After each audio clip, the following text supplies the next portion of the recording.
proche de Florent Pagny, Slimane, nouveau coach de la saison 9 de The Voice Kids diffusé à partir de ce mardi 4 juillet 2023 sur TF1, a dévoilé le message qu'il a envoyé au chanteur lors du tournage.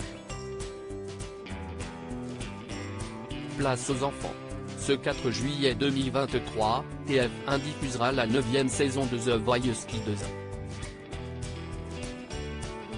Pour la première fois depuis le lancement du programme en 2014, les épisodes seront proposés le mardi soir et non plus le vendredi ou le samedi comme pour les précédentes éditions.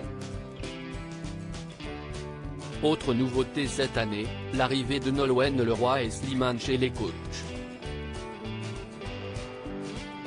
Les deux artistes rejoignent donc Patrick Fiori, présent depuis 8 saisons ainsi que Kenji Girac qui entame sa 3e année dans le concours de chant.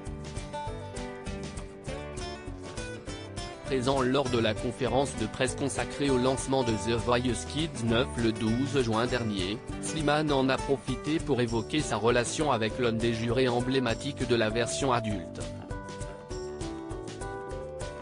Slimane révèle avoir envoyé un SMS à Florent Pagny pendant le tournage de The Voice Kids 2023 pour cette saison inédite réservée aux 6 et 15 ans, le nouveau coach ne s'est pas installé dans n'importe quel fauteuil. En effet, il a hérité de celui de Florent Pagny. Quand je l'ai su, je lui ai écrit « J'espère qu'il me portera bonheur », s'est remémoré Slimane. Le chanteur de 33 ans a aussi révélé l'influence que l'interprète de Savoir Aimer a eue sur son parcours artistique, si est en grande partie grâce à lui si je suis là, que The Voice fait partie de ma vie. Florent est un coach emblématique. Je m'y prends peut-être mal, mais j'essaie de lui ressembler.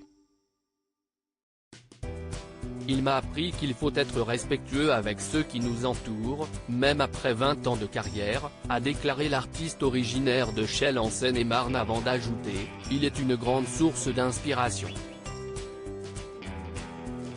Il faut aussi savoir dire non ». Slimane, The Voice Kids, évoque la façon dont il éduque sa fille au cours de la conférence de presse. Slimane a aussi assuré que son rôle de coach pouvait avoir un impact sur l'avenir des jeunes talents. Pour un enfant, il est important d'être félicité.